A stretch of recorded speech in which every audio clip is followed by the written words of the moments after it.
পানীয় জলের দাবিতে মানবাজার ২ নম্বর ব্লকে ডাগরডি ডাবরা রাস্তা অবরোধ করলেন ডাগরডি গ্রামের বাসিন্দারা। অবরোধের জেরে রাস্তার উপর দাঁড়িয়ে পড়ে পথ চলতি যানবাহন। অভিযোগ, গ্রামে রয়েছে পানীয় জলের সমস্যা, আর সমস্যার সুরাহাতে প্রশাসন থেকে বিভিন্ন গ্রামে ট্যাঙ্কারে করে জল পৌঁছে দিলেও সেই জল কিন্তু প্রতিদিন পাচ্ছে না গ্রামবাসীরা। ৩ থেকে ৪ দিন পর পর পৌঁছচ্ছে গ্রামে জল, ফলে পানীয় জলের ক্ষেত্রে একটা চরম সমস্যায় পড়েছে গ্রামবাসীরা। অবশেষে বাধ্য হয়ে রাস্তায় নেমে পথ অবরোধ করে বিক্ষোভ দেখালো ডাগরডি গ্রামের বাসিন্দারা। প্রায় ৩০ মিনিটেরও বেশি সময় ধরে চলে অবরোধ। তবে পরবর্তীতে পানীয় জলের ট্যাঙ্কার গ্রামে পৌঁছতেই গ্রামবাসীরা তাদের অবরোধ তুলে নেয়।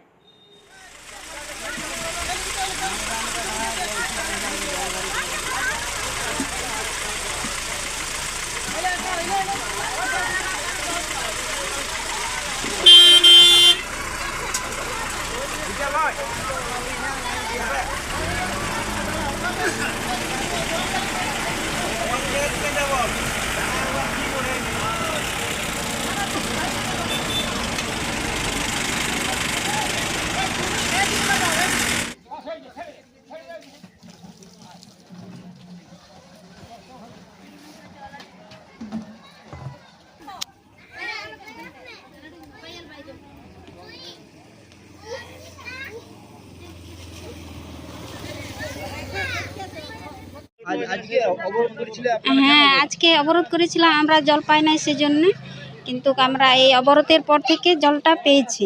কতদিন ধরে আপনারা জলের সমস্যা? আমরা ৪ দিন ৫ দিন পাইনি। তারপর আপনারা বাধ্য হয়ে অবরোধ করেছেন? হ্যাঁ, বাধ্য হয়ে অবরোধ করি। এখানে কি পুলিশ এসেছিল? না, পুলিশ আসেনি, সেভিক পুলিশ এসেছিল। সাবিক পুলিশ এসেছিল? প্রশাসনের কেউ আসেনি? না, প্রশাসন থেকে কেউ আসেনি। তো আপনারা অবরোধ তুলে নিলেন, কতক্ষণ অবরোধ চালিয়েছিল? প্রায় আধ ঘন্টা।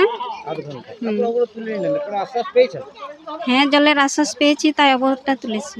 জলের আশ্বাস পেয়েছেন। তো এই যে এই তীব্র দাবদাহের সময় জল পাচ্ছেন না, কতটা অসুবিধা হচ্ছে? অসুবিধা খুব হচ্ছিল, আমরা খাবার জল পাচ্ছিলাম না। কি নাম আপনার? রাসমণি মুর্মু।